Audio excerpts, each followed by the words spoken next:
Where? That's the picture right in Scotland. Yeah. Right. That's a Turnberry in Scotland. Yeah, it was kind of cool. Yeah, that'd be really cool. I bought.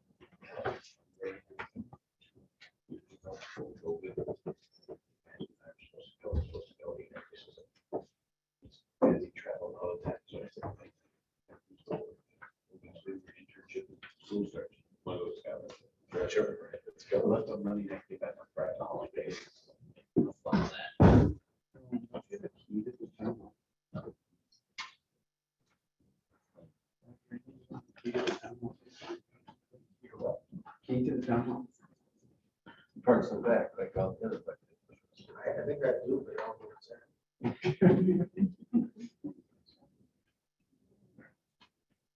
That's low life point, we don't have to say. Yeah. First time for everything. I know.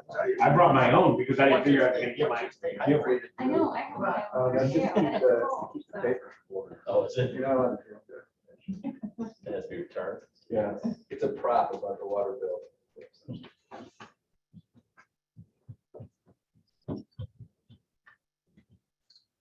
Two preliminaries, 1, 2, 3, 4 public hearings. I have 7:30. It is Tuesday, September 13th, 2022. I will call the meeting to order. Would everyone please rise for the pledge of allegiance? I pledge allegiance to the flag of the United States of America and to the republic for which it stands, one nation, under God, indivisible, with liberty and justice for all.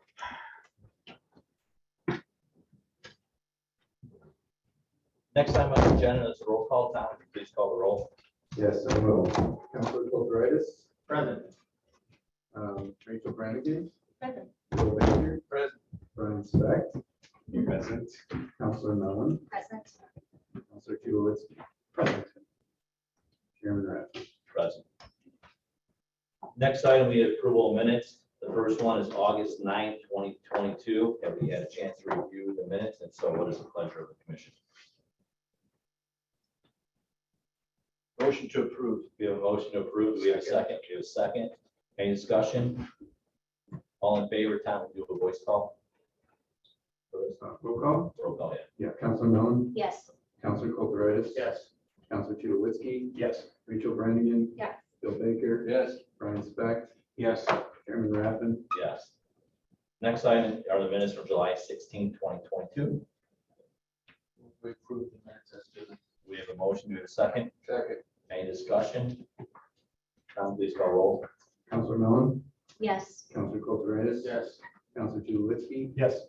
Rachel Brannigan. Yes. Bill Baker. Yes. Brian Specht, Yes.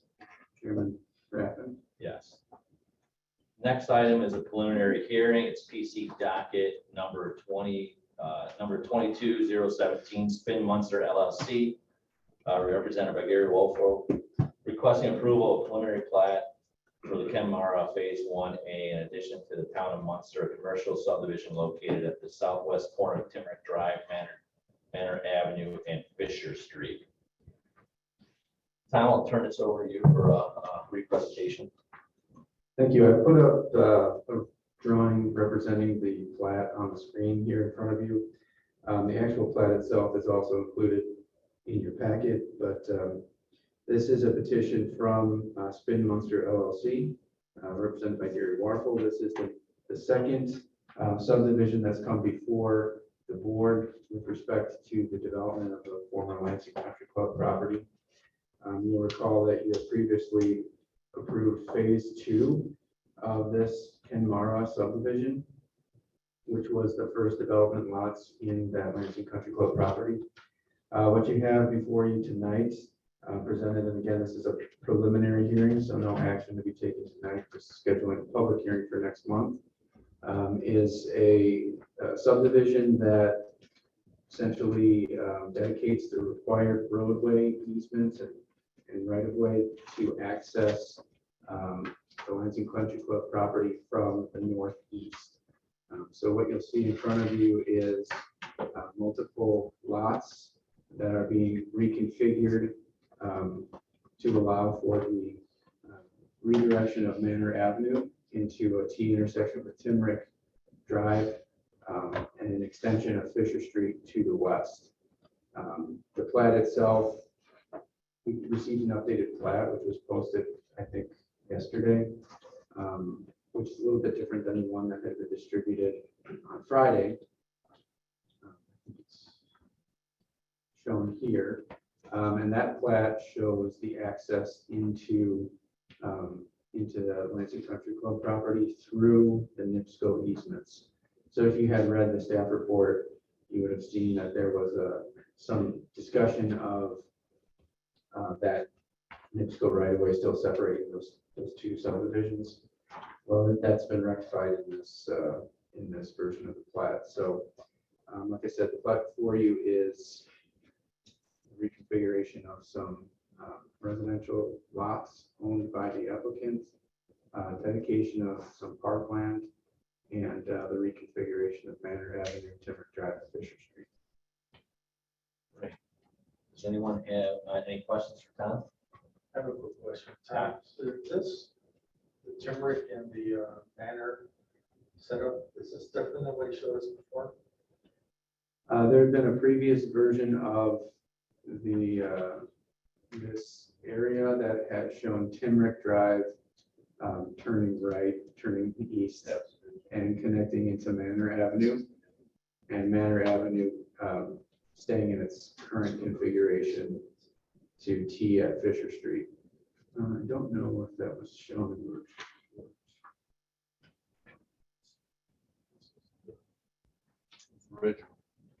Original. Yeah. So Yeah, I instead don't of have- doing this, now they're gonna do this. What's the premise of the change? The reason why it was reconfigured had to do with some discussion with the park board and plan commission, which suggested that turning Timrick Drive to the east would be disruptive to the houses that remain on the east side of Manor Avenue.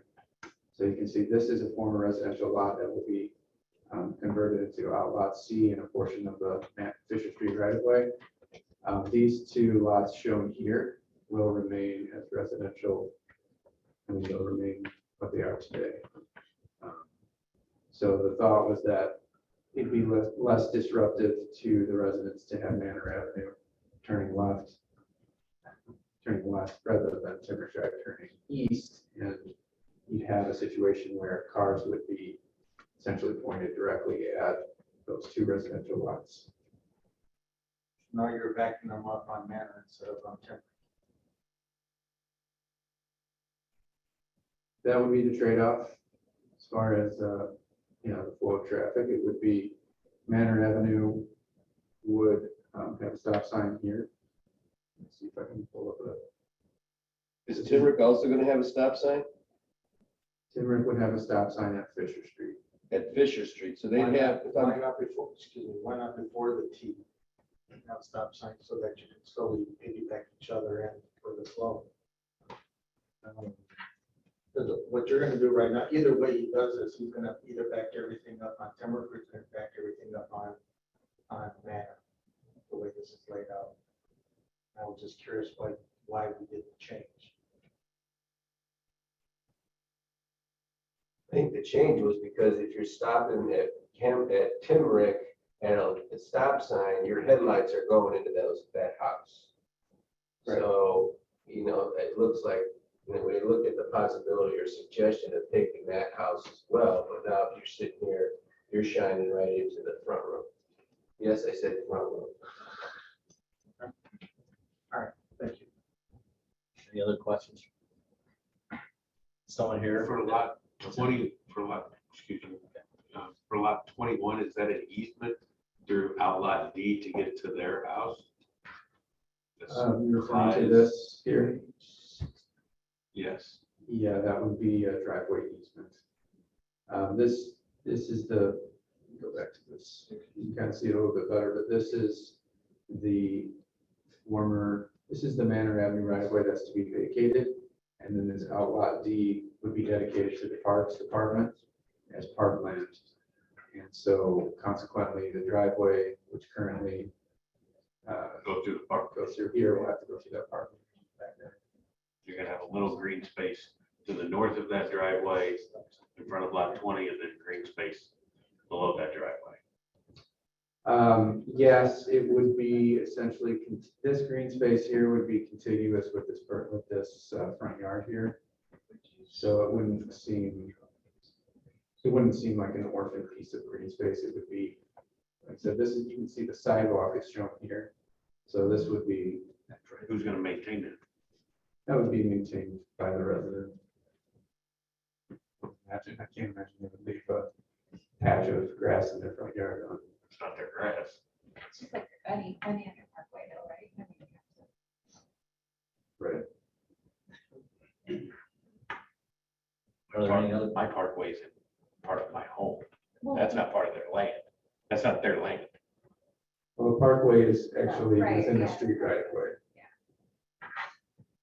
So if you were to look, for example, this area here to the west of the sidewalk, this kind of speckled line here is the sidewalk. This is the parkway. It's within the public right of way, but it's maintained by the adjacent property. Is the driveway gonna be an easement or is that gonna be dedicated? That's one issue that's not resolved on the plat that we need to get resolved, but I think what we want to do is have that be dedicated as a driveway easement for that. Yeah.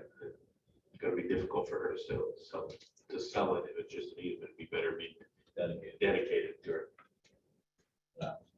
Has the discussions happened with that resident yet? Because now you're adding land to them. I mean, they're gonna pay taxes on it. No, there's no intent to add land to their property. And driveway. Well, the driveway, so the driveway, as we've envisioned it, would be an easement rather than an actual piece of their lot, but I don't have answers to all the questions that you might ask today. You might direct those questions to the applicant. That's a town thing though. That's not an applicant thing. What about the engineer? Joe, what do you think? About the driveway easement? The discussion that we're having with regards to this piece of property, what's being proposed here? Well, I'm not, I didn't even think about the land ownership issue, and I didn't know that an easement makes it more difficult to sell your house, so that's new to me. So, So a big thing. I just know that right now it's not even really on the plat as an easement. At all. Well, Mr. Wickland, wouldn't the town be in the best interest to protect the homeowner or resident, make sure that it's tied up with their house, so they always have access? Yes, the answer to that is yes, and again, Tom, if I'm not mistaken, this is preliminary, so Yeah. the key is that a lot of these things can be ironed out between now and public. Yes. Correct. And then everyone, Mr. Chairman, one other question is, was there discussion in why there's no stop sign coming south at Timber?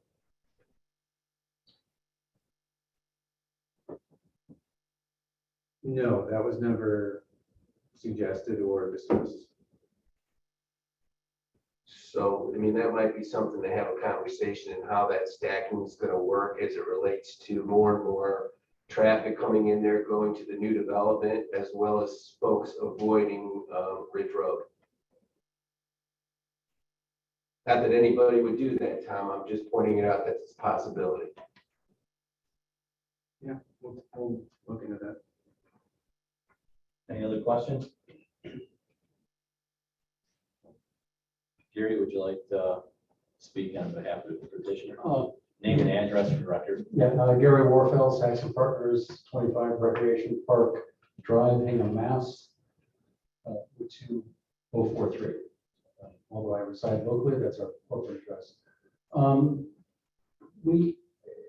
Two things that we're really moving towards is whether the driveway is an easement or whether land is given to that homeowner. I have had conversations many with the homeowner. She's very happy because, as you can see, she inherits parkland to her south and to her west. So clearly that adds value to her property. So I think she would be open to any suggestion. As far as the stop sign on Timmerick, not a bad idea. I mean, the whole idea of us changing this configuration was based on input from Parks and Rec, and also listening to the public at one of our hearings where there was concerns about lights coming into those properties. So this solution was actually proposed by Parks and Rec early on.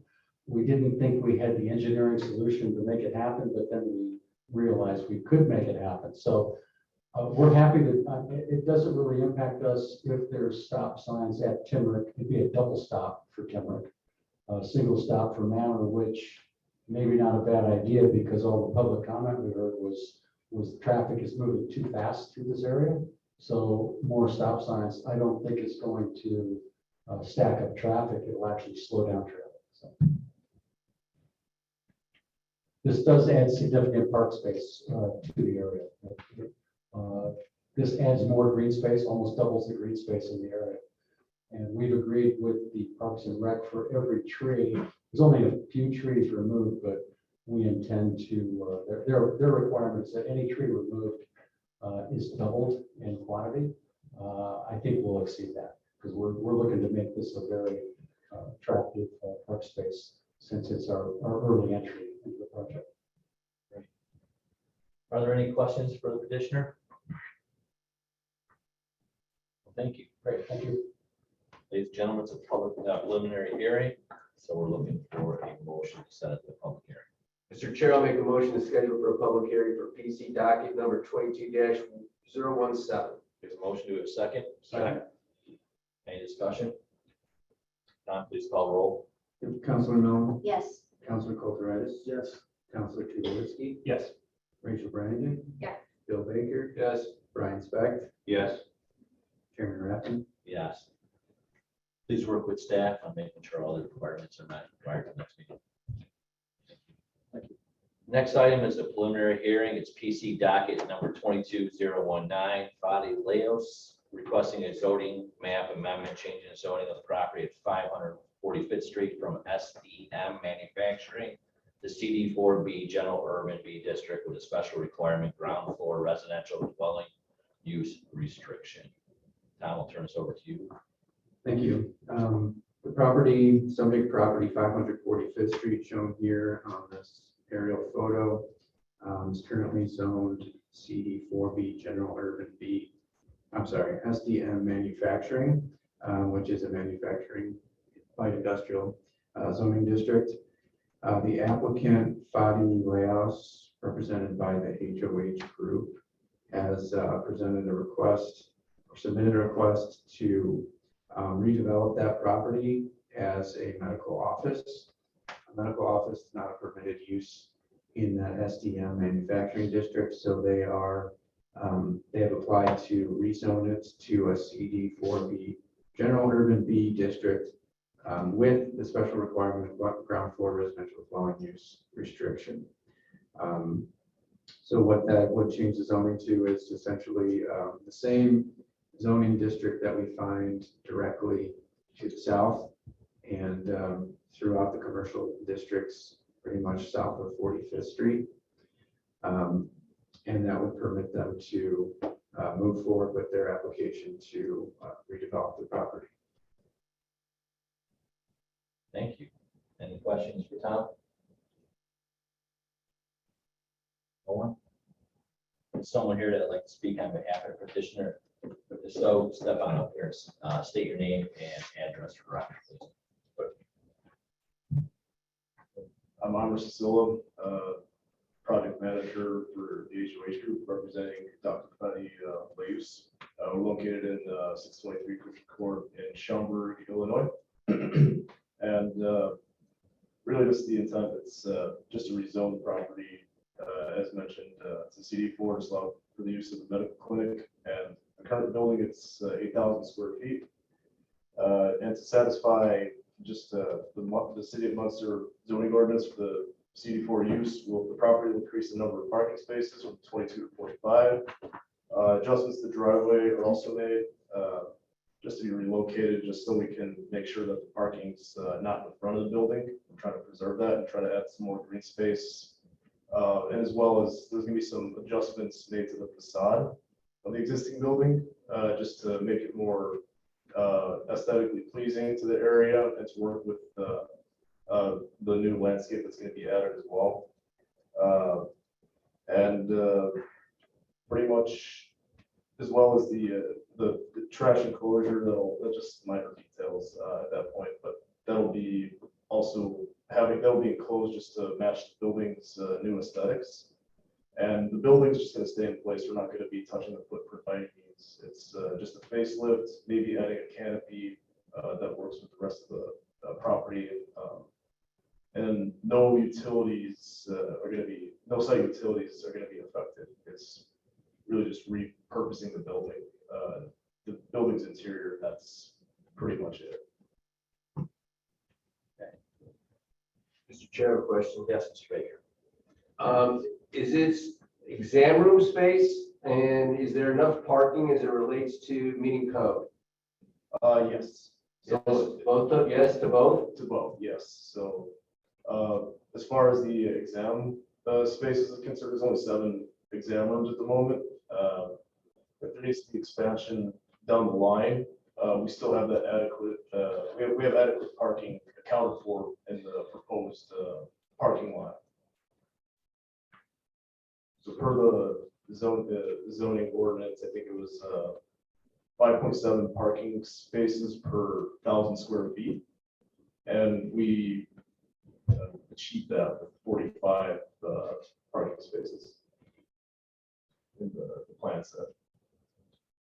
There's 45 currently, Not currently, no. Currently, there's 22. so outside of facade, you're gonna be putting in more parking. Go to the plan. It'll be on the, Yes. yes, let me go ahead and scroll down. So it'll be mostly on the east side, and we'll be, so if you go to the demolition plan to the top, we'll be adding all the parking on the east side, and just stretching out the pavement a little bit just to account for, just to add additional parking. To allow for a driveway in between, which we achieve that with so we get 24 feet in between the parking stalls. And each parking stall is going to be the standard 18-foot by 9-foot spacing. And it looks like another curb cut too, Yes, to Kennedy Court. correct, yeah. So the plan is to remove the curb cut on 45th Street and relocate it to Kennedy Court.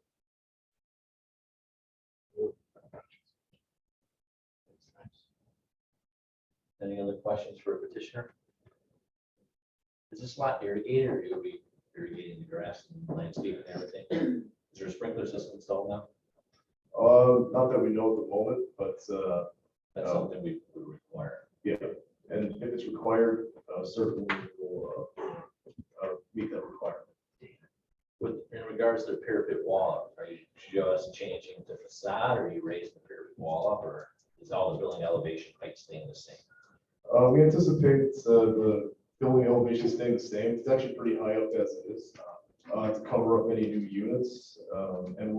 Our plan is to keep the units as far away from the line of sight as possible. And we don't envision them being super big units anyways, especially with newer technology, so. Because we would require, obviously, having mechanical screens, so you don't see it from a street view or public view. Correct. Go through development plan and all that fun stuff anyway. There's stuff to think about. Yeah, we would, we would certainly put them, if it's gonna be over the parapet wall, but we don't envision that being the case. It's gonna be, far away, but if so, we'll certainly add that, we'll make it work with the facade. Any other? Mr. Chair, I have a question, and not for him, but for Tom. Tom, just out of curiosity, again, this is my challenges with the public sector thought process. Why is planning getting a request for rezoning a piece of property? Is that prototypical? Yes. Anytime there's a request to rezone property, it has to be reviewed by the plan commission. The plan commission votes to give a recommendation to the town council. That's either favorable, unfavorable, or neutral, Mhm. and then the council ultimately makes the decision. So no BZA for something like, Not for a rezoning. no, thank you. Any other questions for the petitioner? I do have a Yes. question. Are there any other changes that you're making to the facade of the building? I just see the parapet screening, but the brick and the glazing, is that all staying the same or? Just the finish, just the paint finish, we might stain it or paint it, but the brick color is gonna change for sure. Just to work with the refacing of the little overhang portion at the top. So just so we can make the material work well with the new material. So we want to make sure that the brick is not an eyesore with respect to the new panels that's going to be added to the top. And what are those panels made of? We're anticipating aluminum composite metal ACM panels. So they're it could be any look, like a wood look, any type of look that will give a much better appearance and pretty much whatever we want it to be. And its maintenance, it's very, it's low maintenance as well. Mr. Chairman, Yes. I'm going to remove myself from this discussion because my employer has an extensive relationship with Dr. Leos and will be a part of this project. That being said, this is a preliminary hearing, and we're looking for a motion to set this for public hearing. If there's no other questions for the petitioner. So moved. We have a motion. Do we have a second? Second. Any discussion? Tom, would you please call roll? Councilman Miller, Yes. Councilman Kulturitis, Yes. Councilor Tulowitzki, Yes. Rachel Renigan, Bill Baker, Yes. Brian Speck, Abstain. and Chairman Rapp. Yes. Thank you. Please meet, work with staff to meet all the requirements for public hearing. Sounds good. Thank you. The next item, we'll move on to public hearings. We have PC docket number 22001, Time Equities, Inc., represented by Ava Marche, requesting approval of a preliminary plat for the Rose re-subdivision of Lot 1 in Ridgewood Development, two-lot commercial subdivision located at 332 Ridge Road. Tom, I'll turn this over to you. Okay, thank you. The proposed subdivision is shown here on the screen. As you stated, this is a public hearing, and the request is to divide this property, the Ridgewood Plaza, which is a 4.4 acre planned development at the corner of Manor Avenue and Ridge Road, into two separate lots. The lot to the west is 3 acres. The lot to the east is 1.4 acres. You can't see it very well on this image, but essentially there's a line being drawn between through the middle of the parking lot and then between the two buildings that are located on the site. One is this strip center, and the other is the Applebee's restaurant.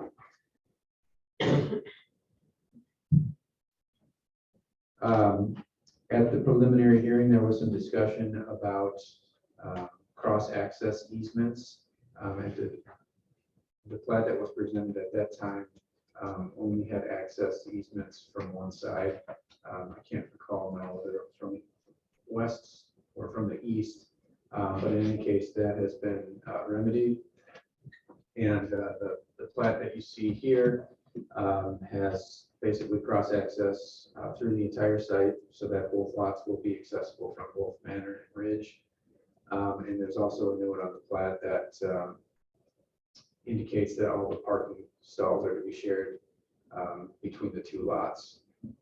So given that there's really no changes to the site, the lots themselves comply with all of our standards except for section 26-313B of the Munster subdivision ordinance, which restricts the maximum depth of a lot to 300 feet. Both of these lots exceed that depth. So they would be requesting approval of the subdivision and a waiver from that section of the subdivision ordinance. Thank you, Tom. Are there any questions for Tom? I do have a question. Ready? So this portion falls under like our streetscapes section, right? That we've just been that streetscapes plan that was approved? Yes, this is within the Okay, project limits. so even though this is an existing structure, I mean, is it something that we want to require come up to that standard since they are asking for, changes today? We typically don't require that in a situation like this, where it's just, it's basically just an administrative type of change. There's no changes to the site happening at all. So I would say in this instance, we wouldn't require that type of a modification. Mr. Chairman, Yes, Councilman. Is there a rationale given for the desire to redivide this block? Why, the representative of the applicant is here and probably speak to that better than I could. Please state your name and address for record. Richard Diaz, 111 East Third Street, Colbert, Indiana, with the Admiral Consulting. The purpose for doing this is for that they could subdivide the parcels off in the Applebee's and the commercial lot, and then refinance the Applebee's portion to be able to just get some more money out of it to be able to do other projects.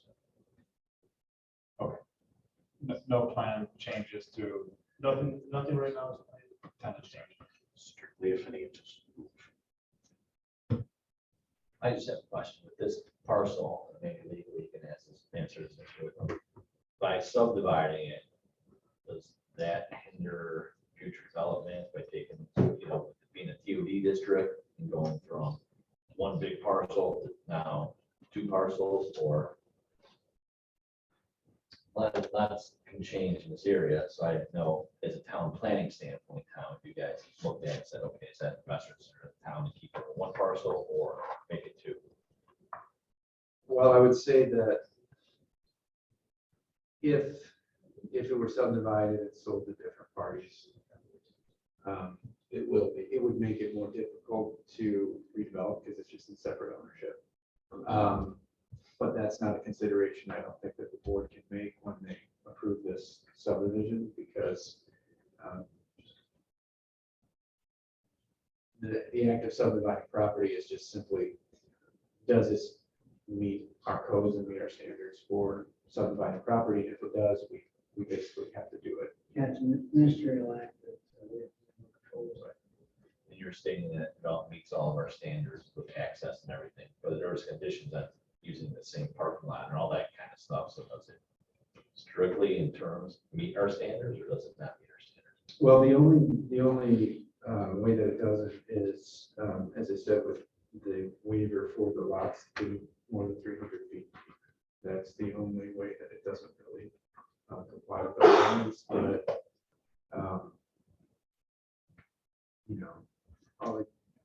all I can say is that this parcel itself was created, and it didn't comply to begin with when this was created. So it's not sort of a new condition that they're creating. It's just they're actually decreasing the nonconformity in a sense by making them smaller.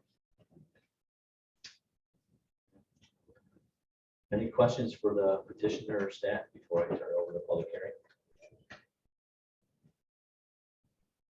Thank you. Is there anyone here on behalf of the public that would like to speak regarding this petition? Is there anyone also online? Anyone that would like to speak on this petition?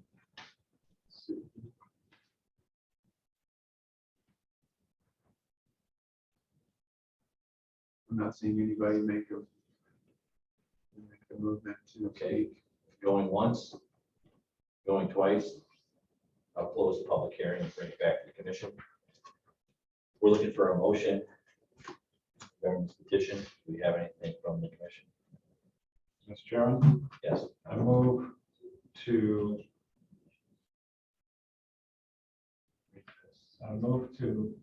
make a motion to PC docket number 22-011, approving preliminary plat for the re-subdivision of lot 1 in Ridgewood Development to a 2-lot commercial subdivision located at 300 to 332 Ridge Road, granting a waiver from section 26-313 of the Munster subdivision ordinance to permit lots that exceed 300 feet. We have a motion, we have a second. Second. Any discussion? I do, Mr. Chairman, I'm looking at the aerial. Tom, what happens now that the monument sign for the entire development is on now lot 1, I guess? Is it possible that they can come for lot 2 and look for more signage? I wouldn't think so. Well, you know, It does create a bit of a legal non-conforming situation with that sign. which is very tall and ugly. But I think what would likely happen is if they were to seek additional signage, then they would be in a situation where they'd be increasing the non-conformity, which would put them in a difficult situation. They'd probably remove the other sign. So I would guess Applebee's would be out of compliance right now. They went in front of our sign ordinance. yeah, I mean, yeah, you're right. It's already non-conforming. So I don't think this is going to be. Thank you. Any other questions or, discussion? So we have a motion. Do we have a second? Do we have a second? Okay, we have a second. Tom, would you call roll? Yes, Councilor Mellon, Yes. Councilor Kulturitis, Councilor Tulowitzki, Yes. Rachel Brannigan. Yes. Bill Baker, Yes. Brian Speck, Yes. and Roland Rapp. Yes. Thank you. The next item in the public hearing section is PC docket number 22014, Image Resource Group on behalf of CA Health and Science Trust requesting approval of an amendment to the Lake Business Center Plan Unit Development to revise the signage plan for Lake Business Center PUD at 9200 Calumet Avenue. Okay, thank you. This was heard at a preliminary hearing last month. What the applicant is hoping to do is get an amendment to the Lake Business Center Plan Unit Development to replace the existing site signage plan with this new plan that's been provided to you. The plan consists of a number of wayfinding signs and parking lot directional signs. I went over in quite a bit of detail at the last meeting. I will not do that today unless something you'd like me to do. But at the time, at the preliminary hearing, there was a lot of discussion about how close the signs were to our sign standards. And so they made a number of changes to the signs. Generally speaking, they've been reduced in size, and the design has changed a little bit. The building materials, or I'm sorry, the sign materials have changed. They now include stone bases on all the monument signs. And I think those are that really represents the bulk of the changes. At the last meeting, there was a request to do that, to try to find a middle ground between what our ordinance requires and what the original proposal was. I did receive a slightly revised version of the plans today, which are shown here on the screen. I don't know if everyone had a chance to review that, but it's essentially the same as the one that was distributed last week, except for that the letters on the top of these signs are dimensional, so they kind of stick out through the face of the sign. That was an attempt to be more compliant with our code standards. Other than that, the number of signs is the same, and the location of the signs are the same as it was last week. Or, I'm sorry, last month. In the report, I've provided sort of a description of each sign type, as well as how it compares with our code standards. So there's still a few areas in which they do not comply.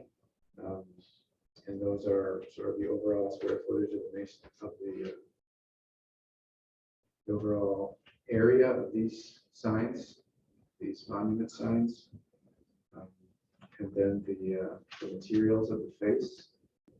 We require a metal face on all of our signs. Or other natural material. We don't permit acrylic or plastic face.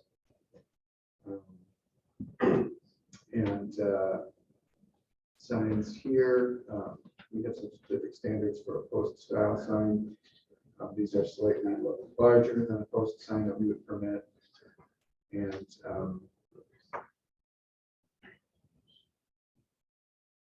then other thing that I'll just note is signs shown here, which would be the entrance signs for each tenant, are 100% compliant with our standards. So there's no issues with any of those.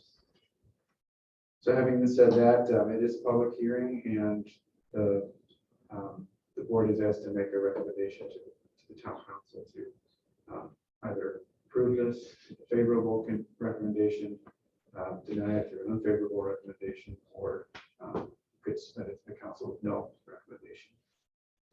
My staff recommendation will be to approve with some minor revisions to be made so that it would conform with the sign standards of Division 7 of our zoning ordinance. Any questions for Tom? Is there someone here that'd like to speak on behalf of the petitioner tonight? If so, please come up to the podium and state your name and address for the record. Hello again, my name is Marian Duffy, I'm Senior Vice President of Property Management for CA Health and Science Trust, the owner of 9200 County Net. Thank you so much for considering our revision. We really did make best efforts to try and meet in the middle. I hope you'll see that with the reduction of the size sign. We checked again with our monument signage to make sure that the colors match the monument that's on Calumet.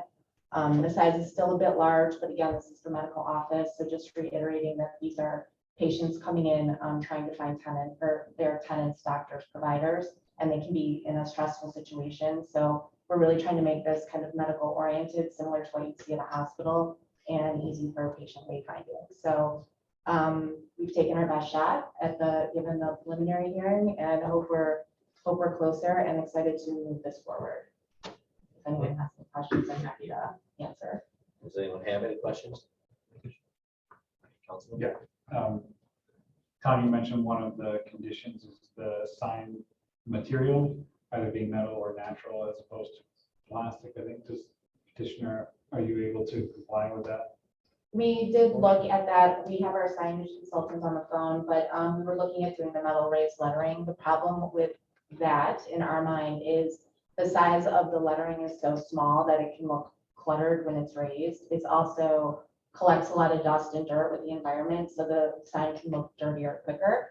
And it's also more expensive to replace the letters when there's a change in need for one of the tenants. So we understand the acrylic and vinyl isn't standard, but when we have tenants move out or merge or do name changes, this will allow us to act quickly into revamping it. And if at any point the signage was getting dingy and we needed to like redo the entire base, we could absolutely do that quicker and cheaper. Any other questions? Just wondering, do we have other signs that are like that? I'm just trying to understand the metal versus acrylic. Yeah, I mean, we do have other signs that are these kind of cabinet faces that have metal faces to them. And the code says the lettering should be metal as well?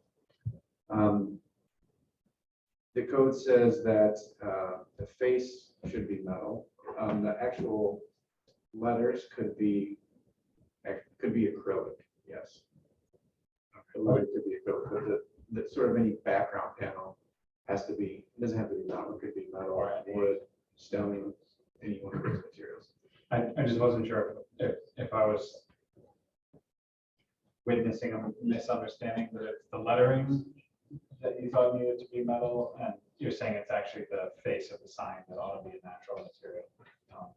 That's correct, and it looks like their sign contractor has raised his Yes, hand. Oh, please help me out. excellent. It's ridiculous. Okay, BJ, you are unmuted. BJ, please state your name and address for record. please. My name is BJ Letourneau. I'm with Image Resource Group, and I am from 1107 Portrait Hill Drive, Chapin, South Carolina. So I understand y'all's issue with the acrylic face, but the actual face will be covered in a vinyl, so you won't actually see the acrylic. It could technically look like a metal face or any kind of face because you will have the acrylic over the top of, or the vinyl over the acrylic face. So it's not like you won't see any of the acrylic that is visible or that we're using. So it kind of technically you won't see that plastic feel to it. Just wanted to make that point. Any questions? Thank you, BJ. Any other questions for the petitioner before I turn it over for a public hearing? I guess it's sort of also for Tom and petitioner. The other thing you pointed out is that the square, the area of so the recommended approval would be to meet all the conditions of Division 7, which I think would also mean the size of the signs would need to be further reduced. Yeah, with respect to these monument signs, yeah. The maximum square footage would be 18 square feet. Okay, and now they're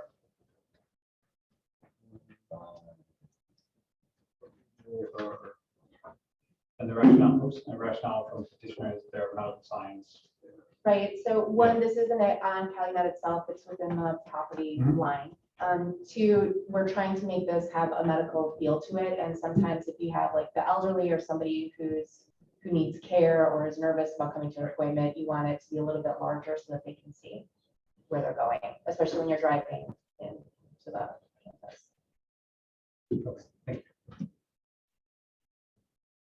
Any other questions? I don't have a question necessarily, but more just a comment, but I do see that you're kind of met us in the middle. You've added the masonry base, and I guess it looks a little crowded to me. Like right now, I think if we went any smaller than that, it would just be too small. So I understand what you're doing.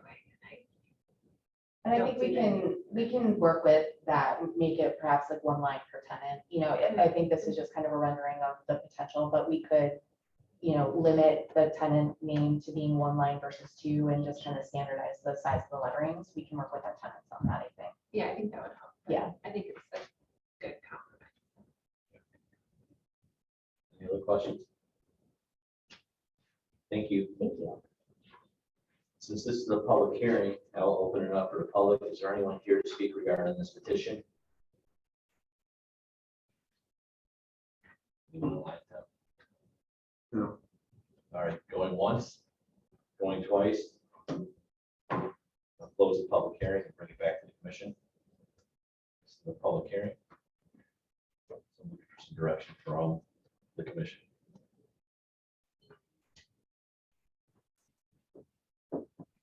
My opinion is when in regards to signage, I think we should meet the sign ordinance. That's why we have it. I don't think people driving past at 35 miles an hour are looking at signs anymore with GPS and everything else on phones. That's my opinion. Unless they're older than I am, so.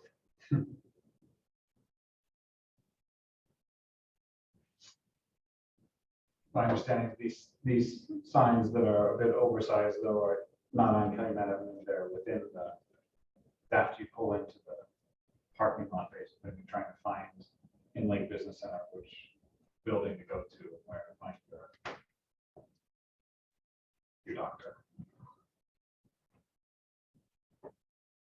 That being said, as you're driving around, wouldn't the signs be better at the door that you're pulling into?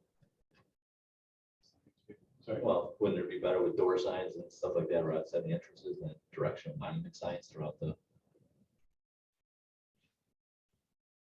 Just my opinion.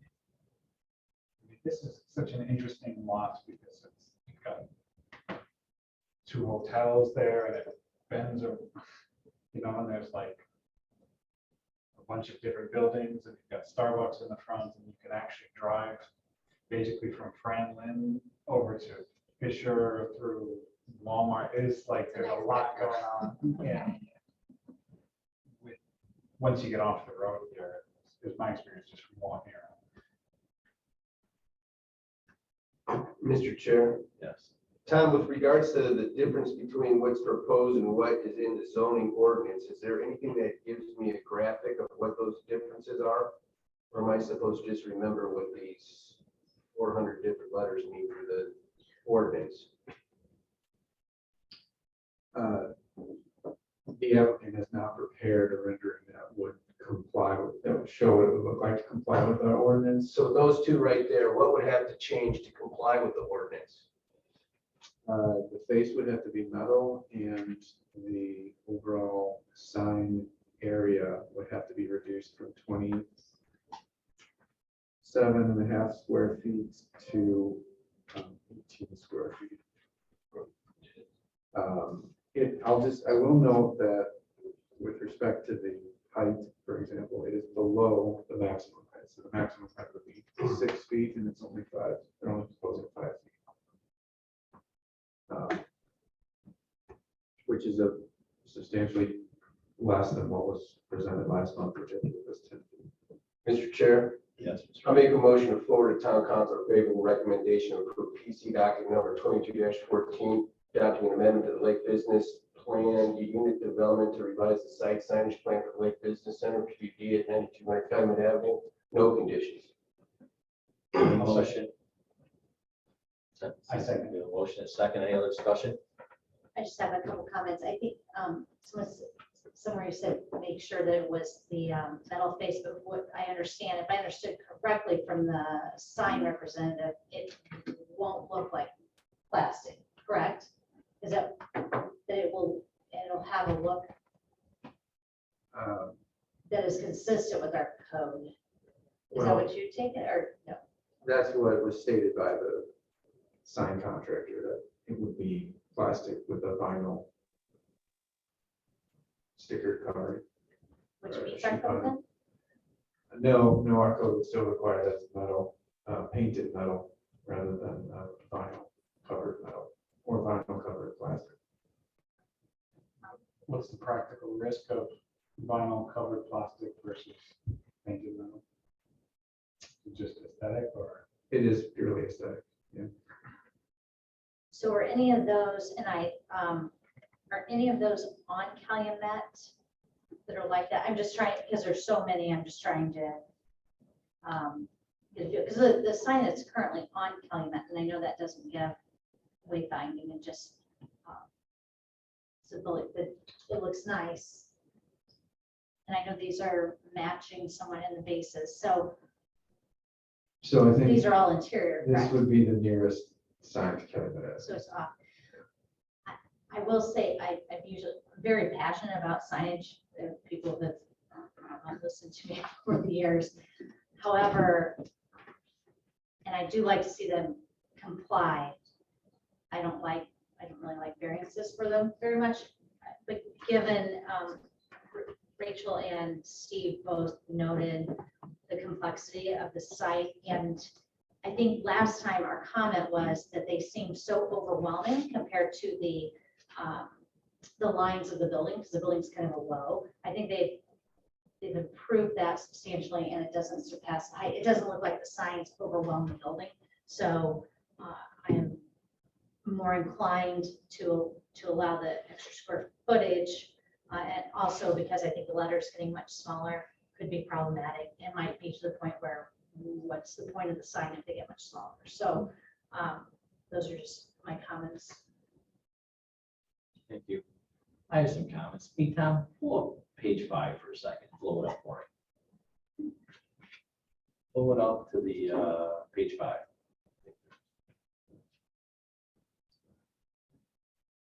That's not what I have for page 5 on the plan commission report. It's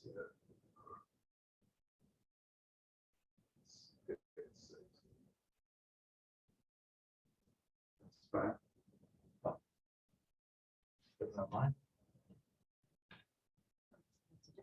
Yeah, this is my page 5. This is what Tom has. Wait, I'll try to find it. Is this what you're looking at? Yeah, right there. Okay, so that's page 9. Okay. Need a bigger sign. Yeah. Bigger screen. Pull up the one to the right there. I just want to bring up a point here while we have the petitioner here. Go, there you go. Blow that up. Blow that parking sign up there. Since we don't often get the petitioners here, where is CA Trust out of? Where we have buildings. Yeah. We Where's have your headquarters? Chicago, I'd say. And you have buildings all in the area? We have a building in Elgin, in Wisconsin, in Indiana, Arizona. I drive past the property all the time. If you look at the one slide, go, not the parking sign, look at the parkway, Tom. I don't want to bring it to your attention. You got a sign there. What are you suggesting? The picture? Yeah, go back to the picture of the hotel and the parkway. You can see your parkways where you have your sign. There's so much weeds around there, they're blocking your sign. Yeah, That's not a very good look coming from a public hearing. And that's an older picture. So when we purchased, we owned the building for a year. We Okay. recognized that there were weeds that were literally 7 feet tall. The first thing we did is come in, we clear cut the weeds. We re-landscaped, we put in mums every October. Okay. Like we really put a lot of attention towards landscaping. There's a lot to be done with the level of disrepair it was in, but yeah, Yeah, it's because an I noticed ongoing that battle. disrepair driving on my way to work to Chicago every day, and I drive Yeah. past it, and that's usually what I see. So Okay, when you come in front of petitions, I want to make sure that that stuff is addressed and you're taking care of your property, especially being from Chicago. yes, I would hope that you would agree that it's greatly improved under our ownership, and we're continuously improving it as we complete our projects. So, Perfect. That's what I want to hear. Thank you. Yeah. okay. So we have a motion and a second. Any other discussion? Just, to thank the petitioner for really making significant changes from the preliminary hearing. They've put together a good effort to comply and meet the needs of the use. Great, thank you. Tom, how's it call roll? Yep, Counselor Mellon, Yes. Counselor Kulturitis, Yes. Counselor Tulowitzki, Yes. Rachel Branigan. Yeah. Bill Baker, Yes. Brian Specht, Yes. Roland Raffin. Yes. Motion passes. Thank you. Next item in the public hearing section is PC docket number 22015, CA Health and Science Trust and Publicity Sign Company on behalf of Rush University Medical Group requesting approval of developmental plan for Rush University Medical Group at Lake Business Center, PUD at 9200 Kevin Avenue. Tom? Thank you. Again, this was heard by the Plan Commission at a preliminary hearing last month. The application is for approval of a development plan for the adapted office building. This is a aerial drawing, or plan view drawing of the Lake Business Center. This is what's called the adapted office building. This is Calumet Avenue here. This is a vacant lot. As noted last month, a portion of the adapted office building was developed with South Suburban Surgical Suites. I believe that was in 2019. And at the time, there was a request made to defer the construction of these parking spaces here, which were associated with that building in the PUD master plan for the Lake Business Center. That was granted. But the deferral of those spaces was based on an agreement that they would be constructed at the time that the remainder of this adapted office building was built out. So within the past few months, the remainder of that building has begun to be built out by the Rush University Medical Center. And so it sort of triggered the construction of these spaces and the need to go back to the Plan Commission for approval of that development plan. At the preliminary hearing, there were 3 options presented by the applicant. One, to not build the parking spaces.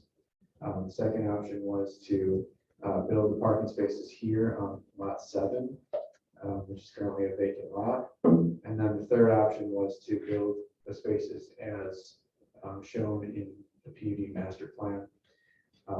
The applicant expressed their preference to forego building any spaces for the time being, because based on their parking analysis and in fact, based on our own zoning ordinance, those spaces were not really needed for the uses that were in the adapted office building. So that's one aspect of the development plan. The second aspect was the build out of the facade and the signage on the east portion of that building, which is shown here. Those are the two elements of the development plan that are being reviewed tonight, and the applicant is seeking approval for that. I'll note that the approval that they're seeking is a little unusual because they're asking to not do anything, which is they're asking to not do the parking lot, in which case there really is no development plan, but it still requires the planning commission to approve that request. And then the second element, as I said, is to review basically the signage on the building here. After kind of hearing the discussion at the preliminary hearing and speaking with the applicant, the staff recommendation is to permit them to move forward without construction of the additional parking spaces. With respect to the signs and the site, or not the site signage, but with the building signage, staff recommendation is to actually instruct the applicant to revise the signs such that they this is going to sound familiar, such that they comply with section 7 of the Munster zoning ordinance. There's a table in the staff report that shows how those signs deviate from those standards. And our recommendation would be to approve the development plan conditioned upon those signs being revised. There is a bit of urgency, and I think the applicant would like to resolve some of the uncertainty with respect to the parking lot, which is why I would recommend, even if the sign question is not resolved, to at least do a partial or a conditional approval so that they could have the parking lot question resolved tonight. Thank you, Tom. Any questions for Tom? Mr. Chair, of course I have one.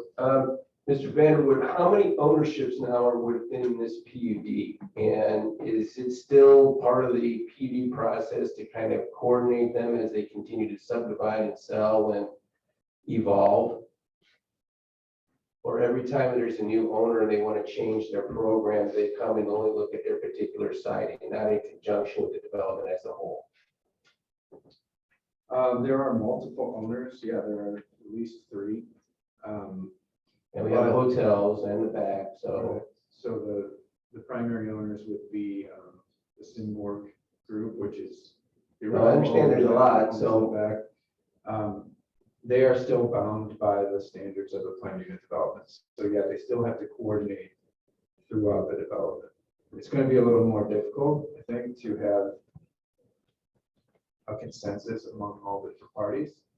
But yeah, that's kind of why, for example, they they have to come forward and still comply with these PUD standards, which also apply to the property to the west, which is under the Simborg's ownership, and it also still applies to the outlots. And what about the future office south of this adapted, what is this called? The adapted office building. I didn't give it the name. Yeah. I just inherited that. Is it CA Group that owns that as well, or still Simborg? And what happens to the parking requirement if some new use, like another fast food restaurant, and everybody wants to put on Calumet Avenue, shows up there? So you're referring to this lot here, which is currently vacant, but which there's plans for an office building? Yes. Yeah, I mean, that is still part of the plan unit development. So if there's a desire to change from what's been approved and what's been ordained in that PUD ordinance, then it would require an amendment to the plan unit development. So they would have to come back to the planning commission, get a recommendation, and ultimately get approval from the council. Thank you. Any other questions for Tom? In this still empty outlot where the proposed option B parking would be, what's in the original PUD, what was the contemplated use of that? That's shown here. I can zoom in, but it's shown to be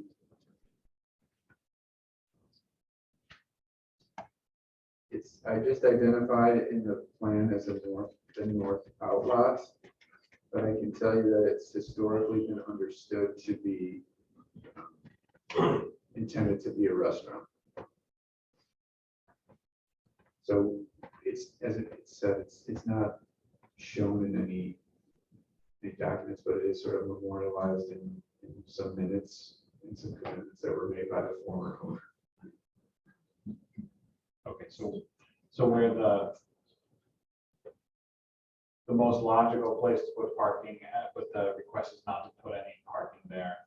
If anything were to be built there, according to the PUD, it would be a restaurant in that location.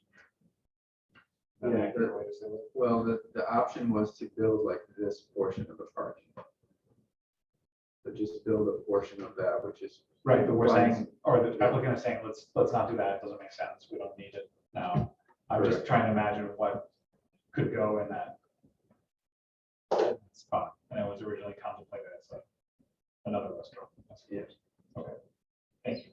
I would say that if they were to build that parking now, it would constrain the site maybe more than we would even want them to do. So by now building the parking, it gives them a More blank slate flexibility, for future to develop with that space, and likewise with the future office building. Self-adapted office building.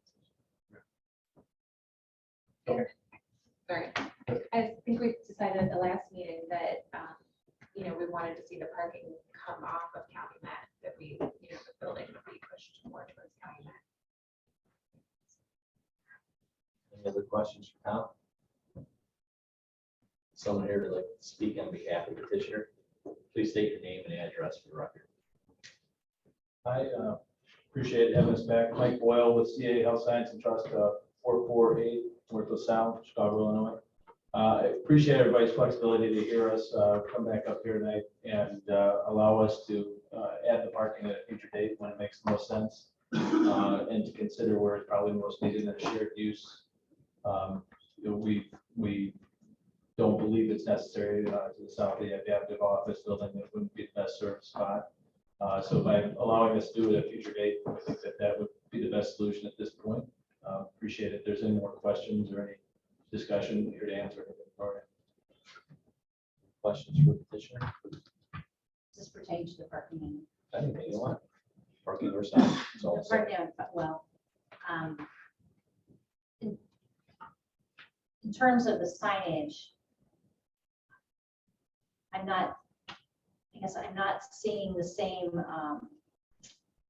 reasoning for not applying or adhering to the standards as those that were presented and approved within the property for the wayfinding. And these will be seen from Calumet, even though they're set back. So I personally would like some kind of explanation as to why they can't comply, so that we can get that. So I believe the woman representing the sign company is on Zoom. So I will ask, her name is Dahlia Villarreal. I'll ask her to review. She might be just Ask her to say your name and address for record. Dahlia, can you unmute yourself? Oh, sorry, I just muted you again. Hello, good evening. Please state your name and address for the record. Dahlia Villarreal, 4125 West 81st Street, Chicago, Illinois. Do you have a question? Well, I was just saying, so is there a reason why, what is the reason for the signage not complying with our, the standards? Well, we did revise the drawings based on conversations we had with Mr. Vanderwood. So they have been revised, but if it's necessary for us to revise them and reduce them, we will. But we originally had the signs as you can see right here on the drawing that he has showing, that he has up, you got a south elevation and the east elevation drawing. The signs superimposed on there. They were originally larger and we reduced them based on what Mr. Vanderwood had asked us to do. And then we had additional window vinyl that we removed as well, so that we could comply with the standards. So, I mean, if they have to be reduced or changed yet again, we will most definitely do that. Okay, Great. great. That's Thank you good so to hear. much. Thank you. Any other questions for petitioner? Parking or signage? Thank you. Thank you for your time. This is a public hearing, so at this time I will open it up to the public. Is there anyone here that would like to speak on behalf of the public or online?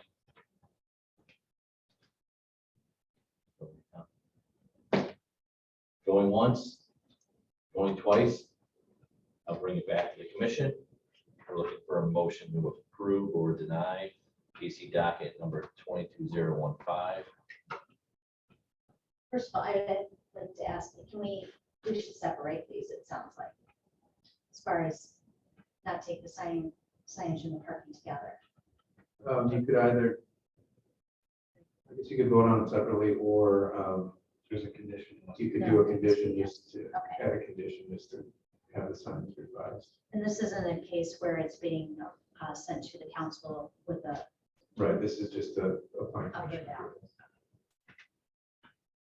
Mr. Chairman? Yeah. Put on my readers because it's a long one. But I'd like to make a motion to approve PC docket number 22-015, approving a development plan for the signage and parking area for Rush University Medical Group at Lake Business Center, PUD at 92 Calumet Avenue, including permitting the postponement of construction of the 51 parking spaces associated with the adapted office building until construction of the future office building. With the following conditions, the applicants revise the sign package to comply with the sign standards of Division 7 as if the property were in Character District CD5. Thank you, Councilman. We have a motion. Is there a second? I'll second the motion. We have a motion second. Is there any other discussion? Just have one more question. Tom, the green panels, Yeah. I'm trying to, we don't allow that at all, do we? Not as a sign, it's just But- sort of a screen. If it doesn't have any advertising on it, then we would probably permit it, because it's within a window. So as long as they're meeting sort of the overall transparency requirements. Couldn't you? um,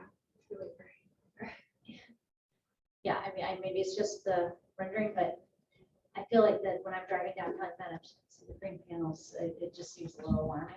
That's part of But yes, Rush. pardon me? That's part of Rush. I didn't even need to see the word Rush. It went right past that. and that's what that was.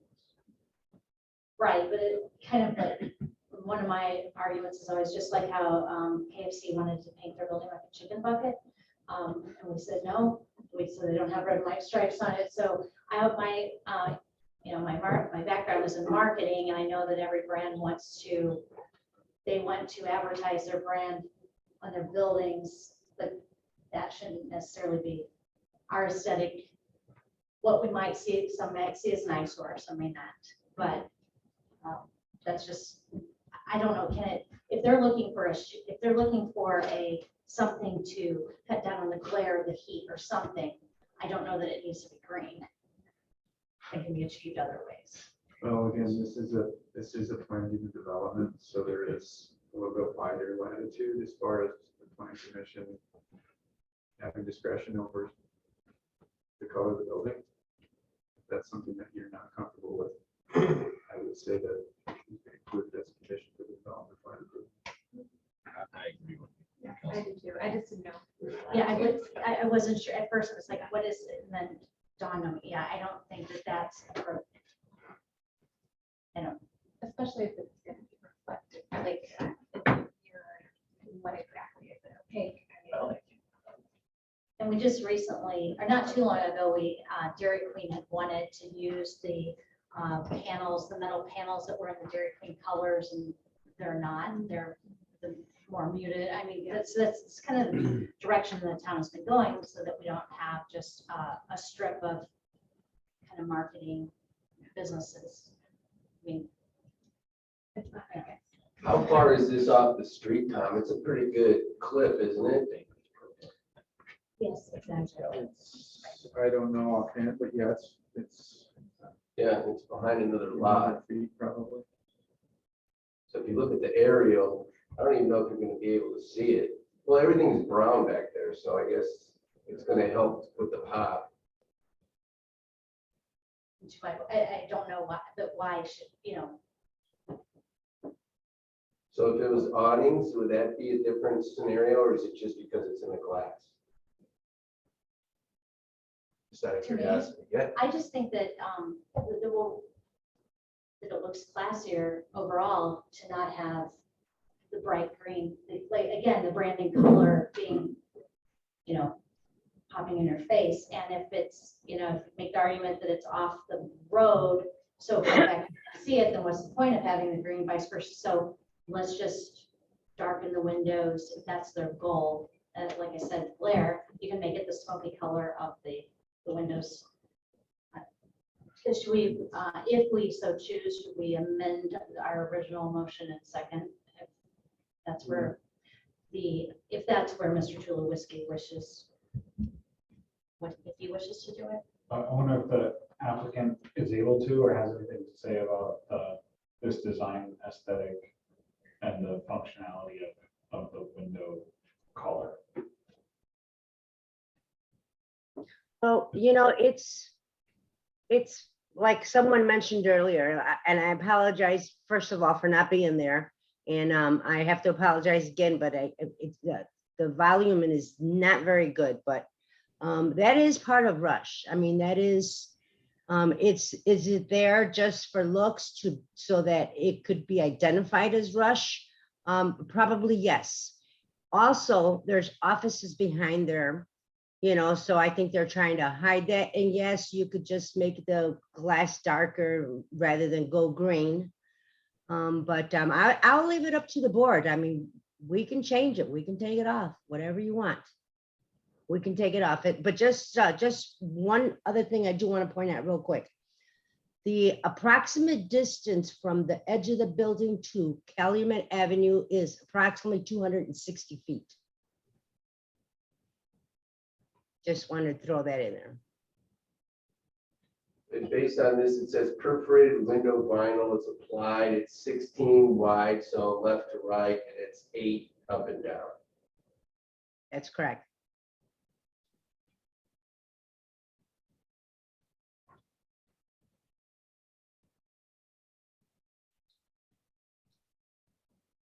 All right, where do we stand? If someone would like to move to amend the, Well, it would have to be, you made the motion, right? I have a quick question. So it would be your Zachary, motion. Excuse me. The green is on their window. You're telling them they can't put green on their window. It's not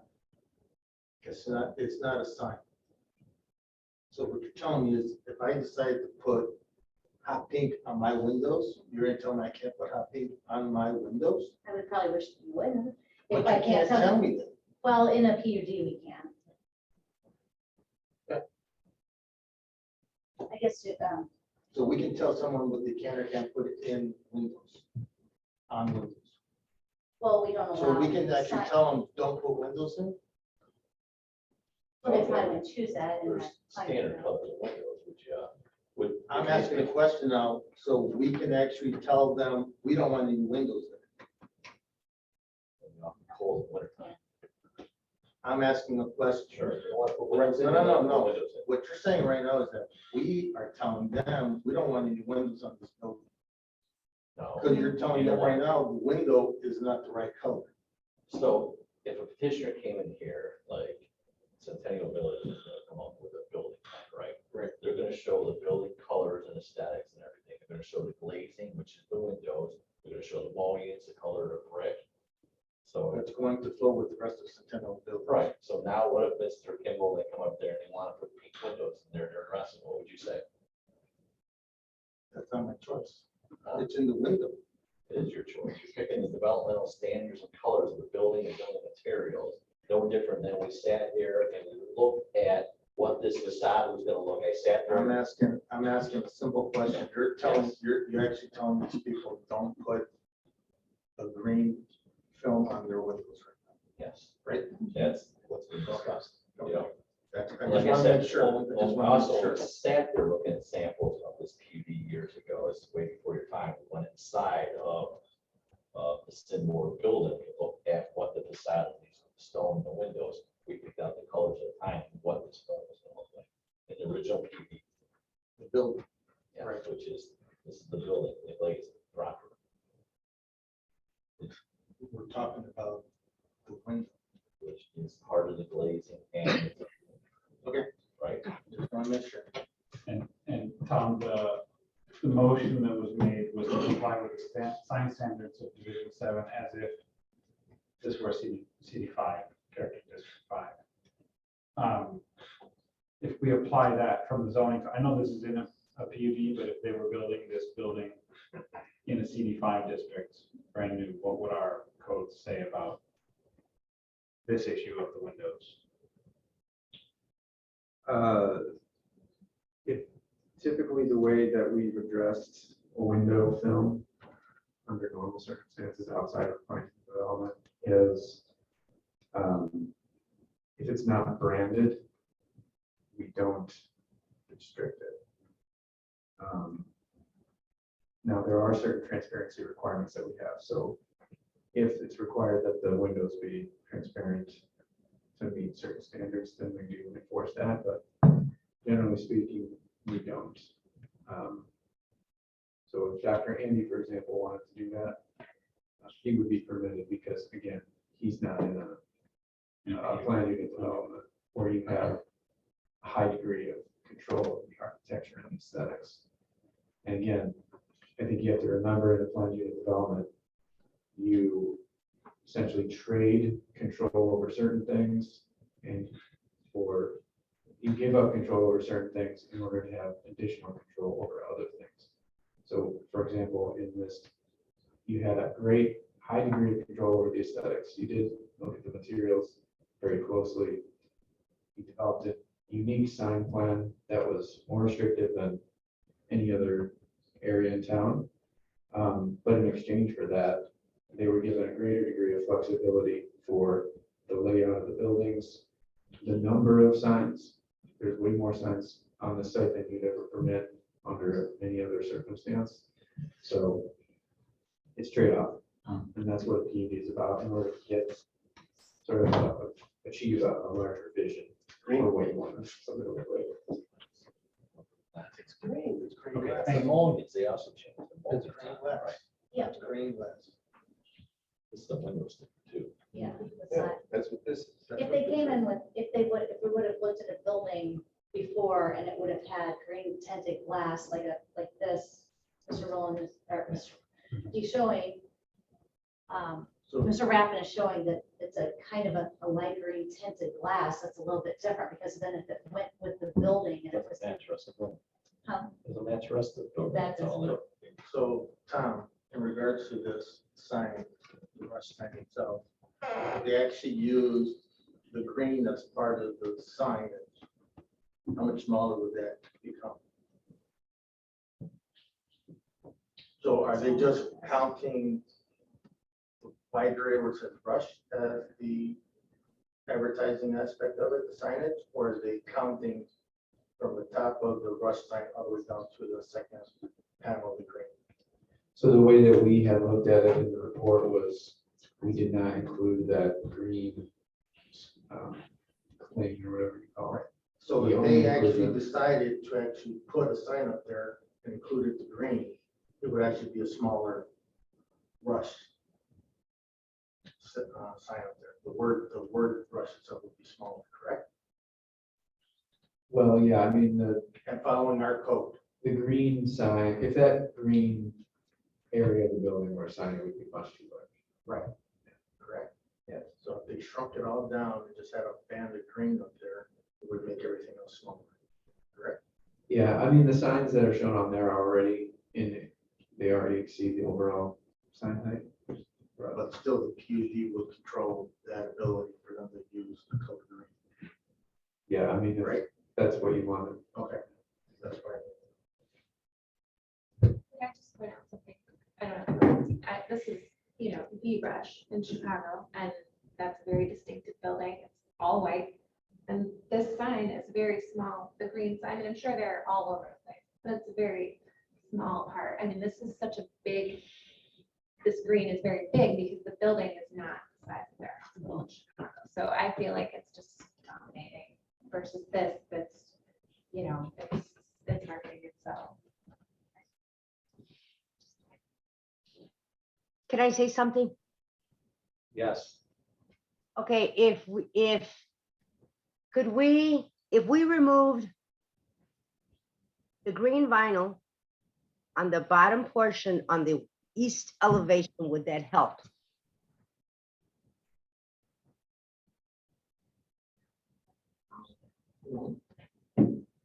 The bottom set of windows on the east elevation, if we remove the green vinyl off of there, would that help you make your decision? To me personally, I think it's the east side, you're gonna see less than you're gonna see the ones that are facing south. And the large green panels that are facing south, and while it's a couple hundred feet from Calumet Avenue, there's no building in front of that right now, and you're gonna see that. And I would agree with Councilman Mellon that I think it's kind of ugly. If they want it green, then they're building in Chicago, they can paint the whole building Chicago green. We don't want it. Okay, I guess that's the end of the conversation. Yeah, I think what sort of become apparent is that actually the branding in the green is effectively part of the sign. For their brand. It's part of the brand, which makes it essentially part of the sign. I can't imagine driving down the road and saying, oh, this becomes the Rush green window development. I mean, so if it would come into compliance with the sign ordinance from this discussion, it sounds like the branding element ought to comply with the sign ordinance. Which would mean that the green window, effectively this whole, the facade, the south facade at the top and the east facade, the whole thing is effectively functioning like a sign right now. So I would be willing to amend my motion to align with the will of this discussion here. So do you want to restate it? Yeah, so help me out. What? I would just say that the same motion that you made with the removal of the green panels, and it has to fit with the decor of the subdivision, the PUD. Yeah, so it's adding the condition to ensure, to remove the green panels to ensure that the building fits with the, how did you say, the integrity of the PUD, integrity and intention of the PUD. I would second the amended motion. Okay, we have a motion second. Is there any other discussion of this? Tom, please call roll. Counselor Mellon, Yes. Counselor Kulturitis. No. Steve Tulowitzki, Yes. Rachel Brannigan, Yes. Phil Baker, No. Brian Specht, Yes. and Chairman Raffin. Yes. It's 5 in favor, 2 against. Thank you. The next item in a public hearing will be item D, which is PC docket number 22016, Centennial Village LLC, requesting approval of the developmental plan for building F of the Centennial Village Planning and Development at 9600 North Centennial Drive. I'll turn this over to you. Oh, thank you. This is the next building being proposed for the Centennial Village planning and development. It's shown here on the screen. I might actually pull up a different image so we can locate it a little bit better. Let's go with this one.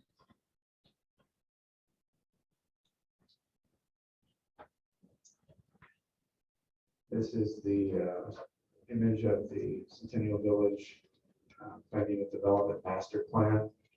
Sort of orient you on the site. This is 45th Street. This is Calumet Avenue. This is the Spring Hill Suites Hotel. This is where Cataro is. This is where El Salto is. And then this is the building on the corner. This building G here is the 4-story mixed-use building that's being built out currently. The proposal tonight is for approval of a development plan for this building, building F. And what's being presented is a 5,400 square foot, single-story, single-use commercial building at the southwest corner of 45th Street, North Centennial Drive. You may recall that the board had already approved the parking associated with this site to be constructed, so that's already been constructed here. So what's before you today is simply approval of the building itself, as well as the public frontage along 45th Street and North Centennial Drive. Now let's kind of just scroll down here to get to the site plan.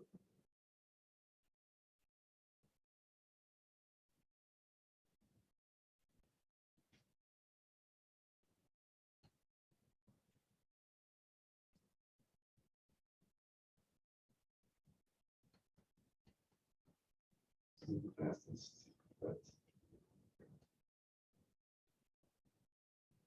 so you can see site plan itself is fairly simple.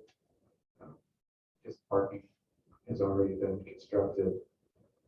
The building itself is shown here. There's an 8-foot sidewalk along the west side, an 8-foot sidewalk along the south side, and 10-foot sidewalk along the east side of the building. And an 8-foot sidewalk along 45th Street. All of that will be added to the site. There's one minor modification to the curb line here, which is currently a fairly wide turning radius. And in order to maintain a 10-foot sidewalk, which is required for the Centennial Village development standards, they're actually going to have to widen out this, or actually tighten up this turning radius. So there will be some adjustment to the curb there and the installation of a curb ramp. One other thing that I'll just point out about the site, which was noted in the staff report, there's a 15-foot easement that extends basically from the north property line to the south. And unusual because there's a 10-foot easement to the west. In order for them to fit the building that they've designed and meet our standards, well, their standards with respect to the sidewalk width, they actually have to encroach onto that easement about 1.5 feet. So they're currently working with NIPSCO to either permit that encroachment onto the easement or to amend the easement itself such that it's narrower so that they are not encroaching. But that's one condition that I think would have to be on any approval given tonight, would be to have that easement question resolved. They're here, the applicant, I'm sure, can speak more to their progress with their conversations with NIPSCO. But that's just something to note, which was noted in the report.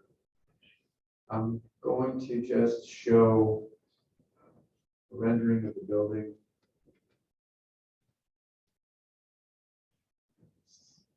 Just want to scroll through here.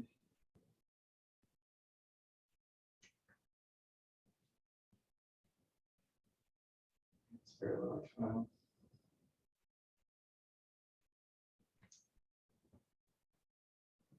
Let's go to the 3D. There we go.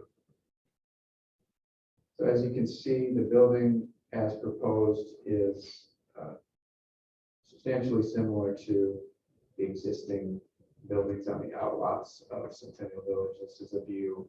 This would be the view from 45th Street. This is the northwest corner.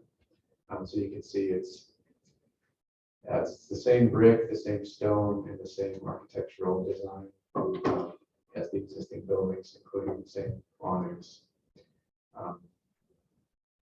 So I don't really have a lot to say about it other than that, as we did review it to determine whether or not it meets our standards. There's just a few things that I'm going to note that we would recommend to be included in the plan. First is that, as I said, the easement question has to be resolved. We would need a revised photometric plan that would show this site with any relocated streetlights or parking lot lights. We would request that street trees be added along the street frontages on 45th Street and North Centennial Drive, and that it be included in the landscaping plan that irrigation would be provided for all landscaping areas.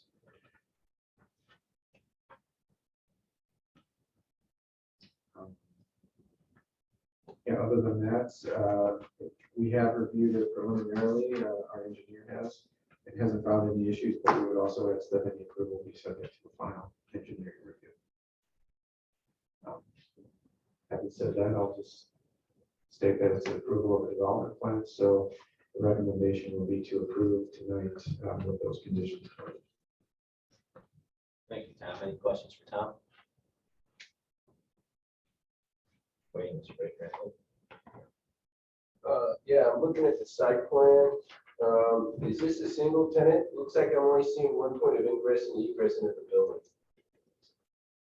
There are actually, I'll have you state your name. I will say that, Russ Colson with DVG Team Inc., with the civil engineers. Are we talking to Tom or is this public hearing? No, he's, Okay. he's with, I'm the civil engineer. Okay. Russ Colson with DVG Team Inc., 1155 Crowlon Road, Crown Point, Indiana. We're representing Centennial Village LLC. We also have the architect here. There are actually, let's see, 1, 2, 3, 5 doorways, I believe, into this. Looking at page 24. Show me on 24 where I see 5. Zoom in, Tom. Is this 24 here?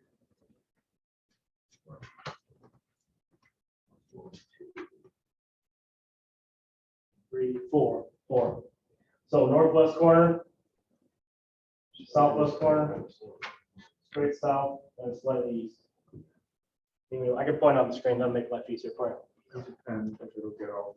I'm just gonna point right here. Yeah, northwest corner is 1, southwest corner, 2, due south, 3, slightly southeast is 4. It has enough doorways to be going.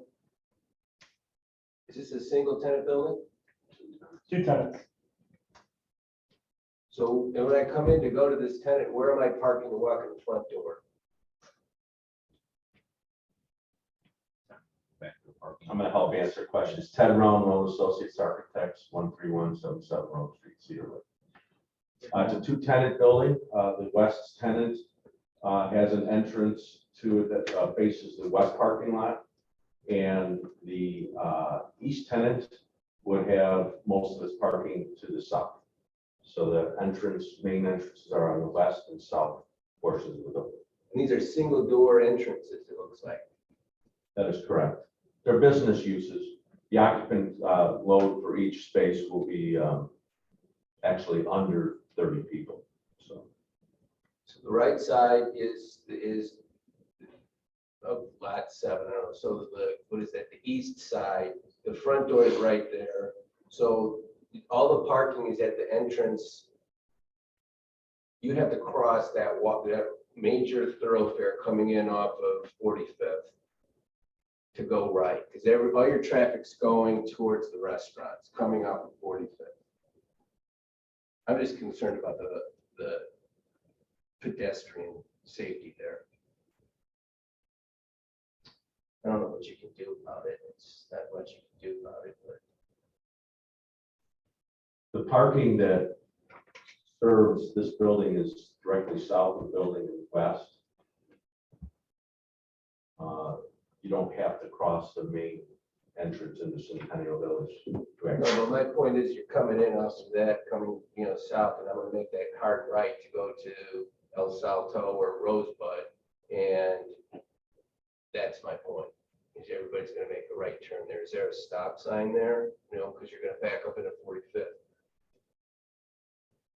See what I'm saying?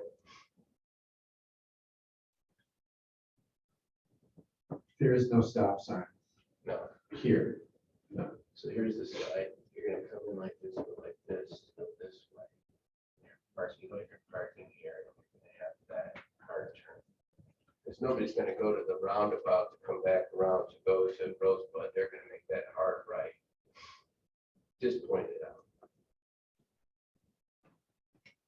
Do you think more people enter this subdivision or this development from 45th and from Calumet? You'd have to go all the way down to the hotel to get in there and tell you that. Okay, well, people do that all the time. Yeah, that's only a right turn.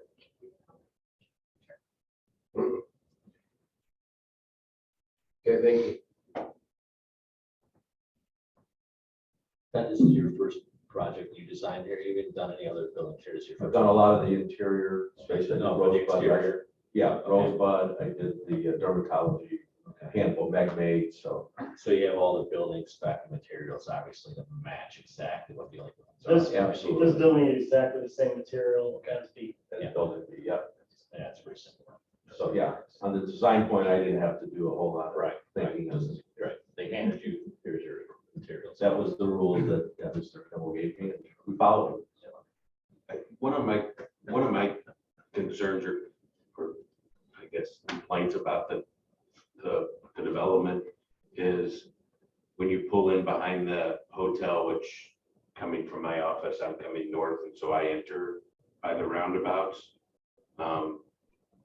That, if you go, I think this is page 2, Tom, to the picture where it says Centennial Village first re-subdivision lot of Lot A.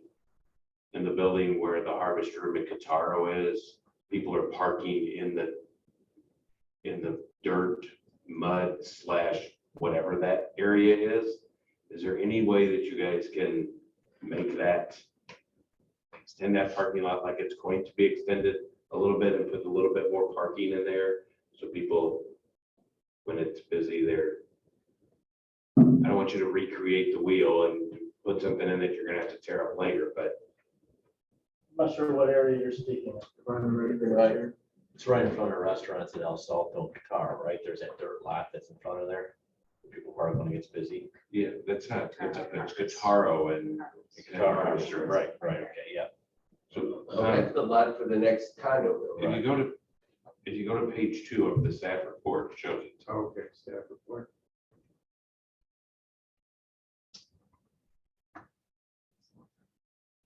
It's in.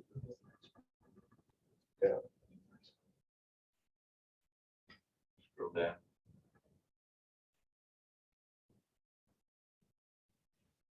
Right there, Centennial Village, that big mud pile right there. Well, that is going to be a future development, similar to building G, which is on the corner there.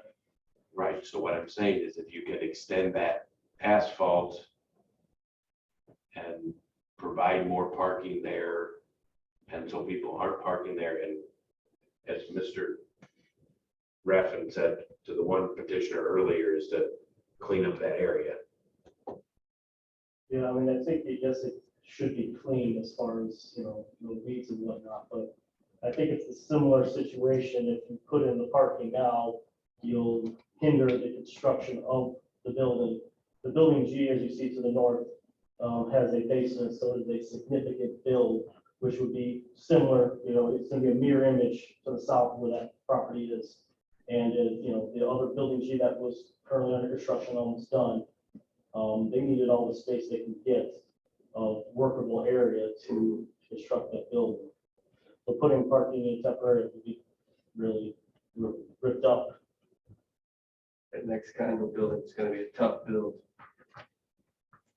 You look to put an asphalt grinding down or something and grade it out just to use it for temporary parking if you need overflow. You don't want people parking in mud driving all over the subdivision. If not, you should construction fence it off so people don't park there. There's already aggregate east of the asphalt. Is there an aggregate on that lot? Yeah, so one depth of a parking space to the east of the asphalt, so there's already asphalt there. And if we extend it to asphalt, that's where the ramp would go down to building H. So Well, Matt, what you don't want is obviously you're gonna have construction on this building and you're gonna have hopefully a pretty busy tenant in the Rosewood that everyone's waiting for in town, right? So you're gonna need some parking if it's tough and people are parking in a lot that's not designated as a parking space. Yeah, so we believe that there's 211 spaces around this quadrant of the development, which is building G, building B, building C, and now to be building F, which meets all the parking standards of development standards. So it is, you know, we want a bit of an urban feel, right? So we don't want big parking fields. It's okay to have to make a certain loop around. I know everybody walks there, but I drive there. So do I. As do I. I read my bus. The tenants that we're actually, without naming who the tenants are, I don't know if Matt wants to reveal that, it's no big secret, but. Well, actually, the town has actually approved the tenant to do that. Oh, okay. So it's financial planning office, and so their hours work perfectly with Rosebud because they're done at 4:35. I know the owners. I've done a couple of their offices already, so the timing of parking really helps with building up being a business use. Sure. Not only that building, but the entire development. If you think about it, we've really meshed fairly well the tenant peak parking times with other tenants they have off. Harvest Room is an example of the hotel, Terrell, so we really try to manage peak parking. Man, how are the condos going?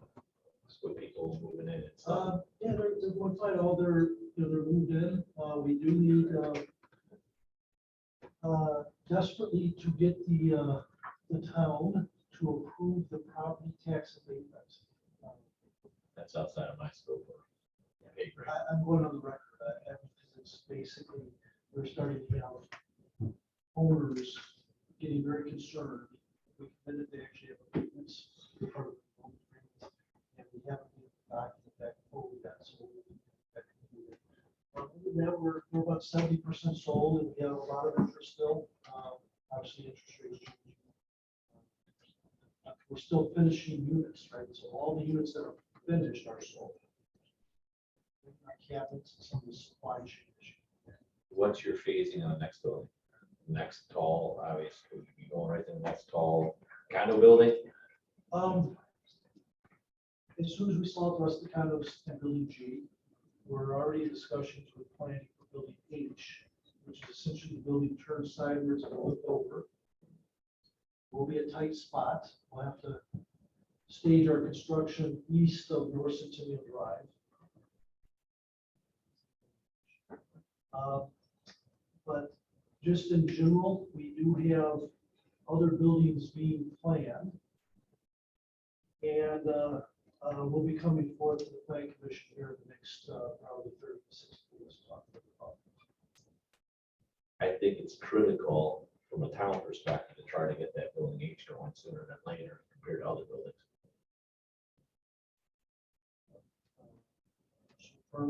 Certainly understand that, however, we got to sell condos before we actually put more condos.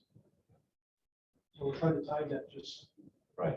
Well, I assume you're not waiting to sell every unit in that place. What's the percentage that you're waiting? Is it 80%, 85%? Very difficult to pre-sell units. We experienced that.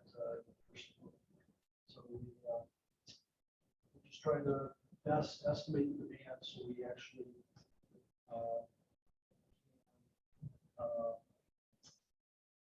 build each and make it useful and working. What would you envision the next building you're trying to plan? What letter would it be?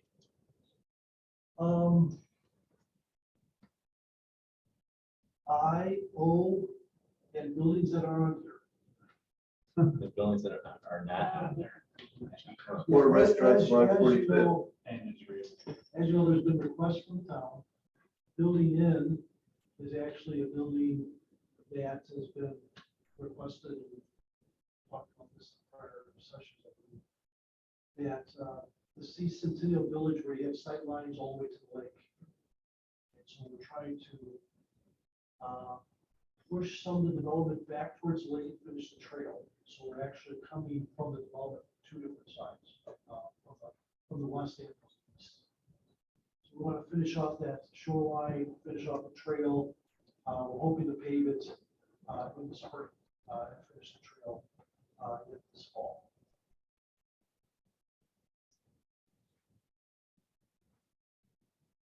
Does anyone have any questions? But just note if you would rename building N, whatever that splits into as building U somehow, then it would be IO and U.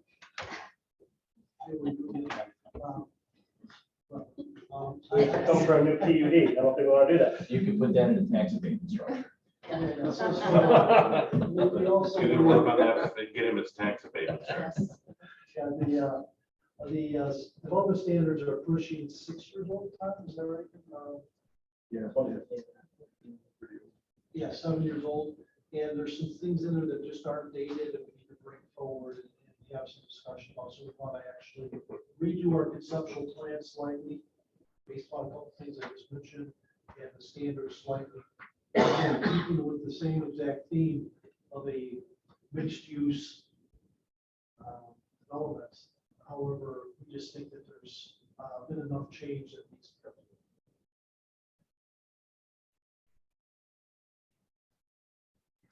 Any other questions?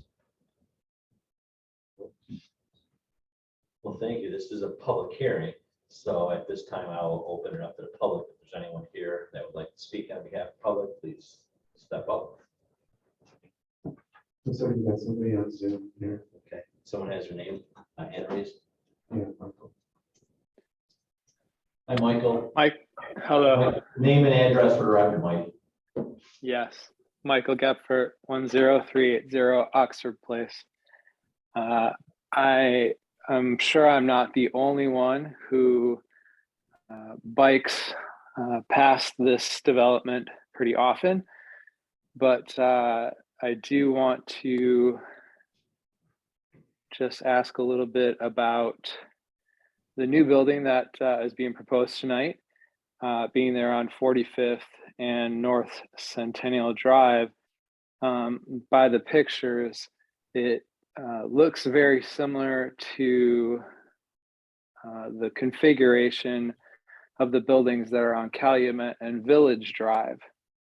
And as someone who bikes across Village Drive on Calumet and who has spoken about this in the past, it is scary.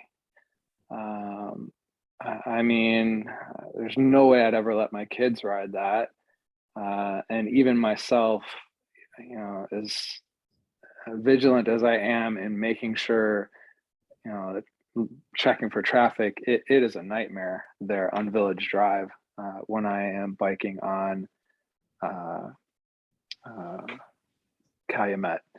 Hopefully the path and the bridge will fix that, but it all depends upon obviously where I'm traveling. And I gotta imagine there's, you know, hundreds of people here in Munster that are bringing this to your attention because, you know, we're all biking out there.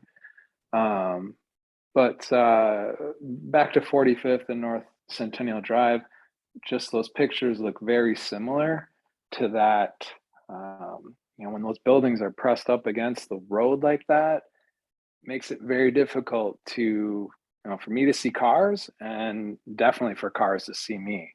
So just wondering if this is going to be a similar situation like that, and if that's something that's been considering based on the fact that there's no parking and everybody's going to be biking here. Thank you. Thank you, Michael.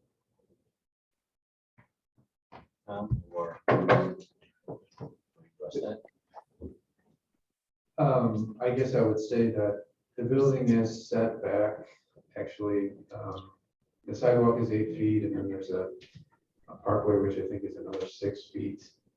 And then there's a landscaping area, which is another 5 or 6 feet, so it's set back fairly distant from 45th Street. On the North Centennial Drive side, there's a 10-foot sidewalk and a landscape area, which is, I think, 4 feet wide. So it's not right up on the street. And I guess the other thing that I would just say about this intersection is that ultimately, well, there's nothing to the east currently, but when the east part of Centennial Drive, of Centennial Village is developed, you can see this is going to be a controlled intersection. So there'll be a stop, there'll be a traffic signal there, there'll be crosswalks. You can see that they're not going to be there yet, but again, there's nowhere to go. And there won't be anywhere to go for a while. But yeah, I would say that a cyclist shouldn't expect to just fly across this intersection. They should exercise caution.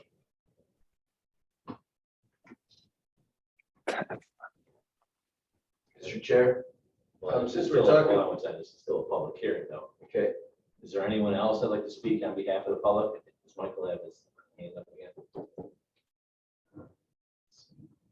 Michael, are you? No, that was it. I don't have a hand up or anything. All right, thank you, Michael.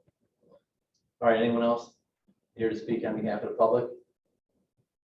That being said, I'll close the public hearing and bring it back to the commission. Mr. Baker? thanks, Mr. Chair. As far as that having a signal intersection, is the infrastructure already in for those signals? Similar to what we were talking about on 45th, south of here. Going in for the development before, is the infrastructure all put in, or are we gonna tear up the new 45th and put the infrastructure in? And then, since we're talking about that also, is there any, from the town's perspective, any work gonna happen on going northbound on Calumet Avenue to have a dedicated right turn lane to go, east on 45th? Since you are partners in this development, we are partners in this development. So when I'm going north on Calumet Avenue and it's all backed up, I can't make the right turn because there's only 2 lanes there. So I have to wait for everything to clear for that light to make the right turn on 45th. I'm asking if there's any provisions to look to make a dedicated right turn lane there. I've not been a part of any discussions. How do we introduce that as being something important as we add more and more density to this part of town? I don't know You'll limit. how we would do that. There's not much room at that. Oh, there's room. I mean, it's the same as like at 45th Street. You're coming from West Lakes on 45th Street. The majority of people in that right lane are turning right, and you'll get an occasional person, usually with a foreign state license plate, that sits in that right lane and it's gonna go straight and blocks everybody else from turning right. How many lanes do you have there? Just You have 4 lanes, you have 2 left turn lanes and 2 straight lanes, or straight, and then the right lane is a straight or turn lane. but it's safe to assume that with the amount of density that's gonna. Do I have noticed Speedway gas stations the other turn? Yes. That's why I noticed it down. So I'm just kind of curious and how this is all brand new. We knew exactly what was gonna happen here is all of a sudden we got problems at the brand new intersection. I didn't even know about the one from West Lakes, but they all lived in a development that only had one way in and out. So we're like, they're used to it. Well, So anyway, that's my point. I mean, I guess- that's gonna be a huge issue moving forward. My response to that would be, we're in the process of developing a new comprehensive plan, and that'll include a transportation and thoroughfares plan. That would be a great thing to show into that. Yeah, well, the train station's going down there too, isn't it? Okay, just pointing that out. We'll be revisiting that, I'm sure. Any other questions for petitioner?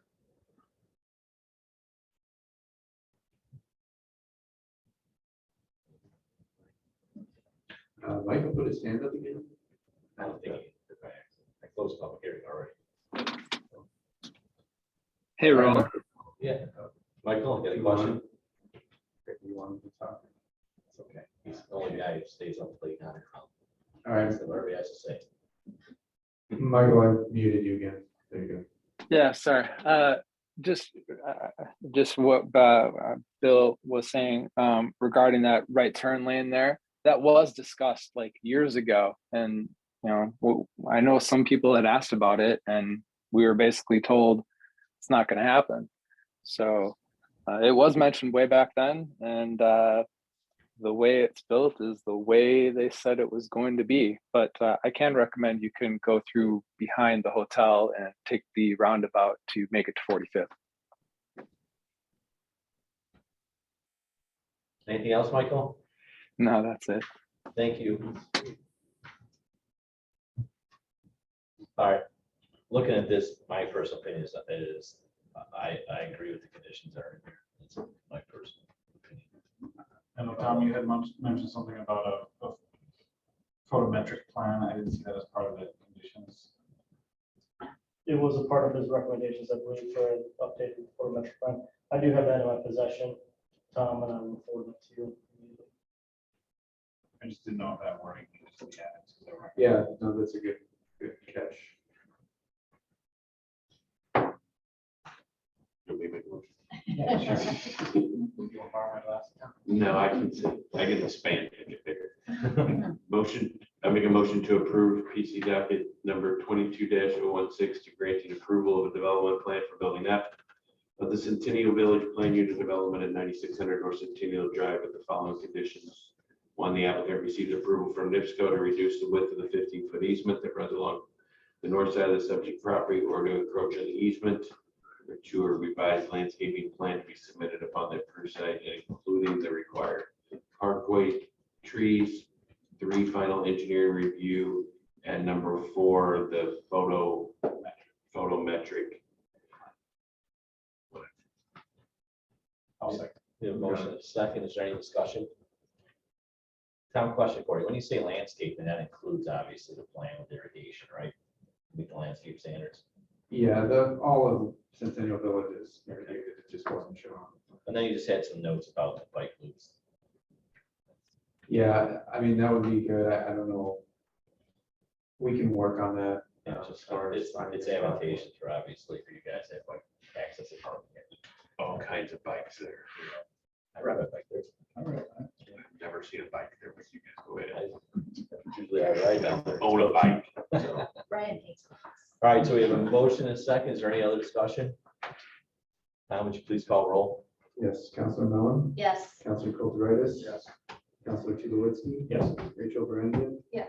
Bill Baker. Yes. Brian Specht. Yes. Nolan Rathman. Yes. Motion passed. Thank you, guys. All right, next item on the agenda is findings of facts. If I can Yeah. make a suggestion, we got Rich here, he's waiting for his final plat approval, it's under other business. Okay, I'll do that right now. If you wouldn't mind reorder. Yeah, that's okay. We'll skip the findings of facts, move on to other business, additional action for discussion.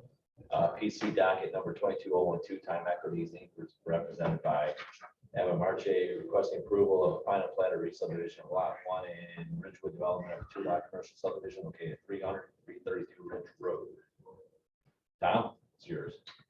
You approved the preliminary plat tonight, so we would just be asking that you approve the final plat. There are no public improvements associated with this, so there's really nothing to prevent from the final plat. I make a motion to approve PC docket number 22-012, approving a final plat for the re-subdivision of lot 1 in Ridgewood Development, a 2-lot commercial subdivision located at 300-332 Ridge Road, granting a waiver from section 26-313B of the Munster subdivision ordinance to permit lots that exceed 300 feet in depth. We have a motion. Second. We have a second. Any discussion? Tom, please call roll. Councilor Mellon, Yes. Councilor Kulturitis. Yes. Councilor Tulowitzki. Yes. Rachel Brandian. Yes. Bill Baker. Yes. Brian Specht. Yes. Nolan Rathman. Yes. Drive home safely. Yeah. Thank you for spending your night with us. No problem. All right, next item. Yeah, right. Next item with the findings and facts. We'll start with PC docket number 22007. Did I read the whole thing or just the numbers? Can we table them? Do we do them all together or do you want to get to them individually? Oh, I would recommend doing them all together. If Nice that's, hair too. you know, so I'm gonna name all the numbers, just the numbers, and then I'll put it out. So we finding, Why don't we say we make a motion to approve findings of facts, numbers A, B, C, D, E. perfect. Your motion. Make a motion to, okay. Any discussion? Tom, please call roll. Do we have a second on that? Counselor Mellon, yes. Counselor Kulturitis. Yeah. Counselor Tulowitzki. Yes. Rachel Brandon. Yes. Bill Baker. Yes. Brian Speck. Yes. Roland Rathman. Yes. Next meeting is October 11th, 2022. Do we have a motion to adjourn? So moved. Do we have a second? Second. All in favor? I Any opposed? Me, You want to stick around? I do. did him a cut. Even my daughter was trying to get out of here. I know. I saw- When she showed, when I saw her with him, she picked a bad meeting. Yeah. She probably has. I looked at the agenda of this one, I'm like, boy, The whole I time. think I need to drop back and punt. Get home and study. Yeah.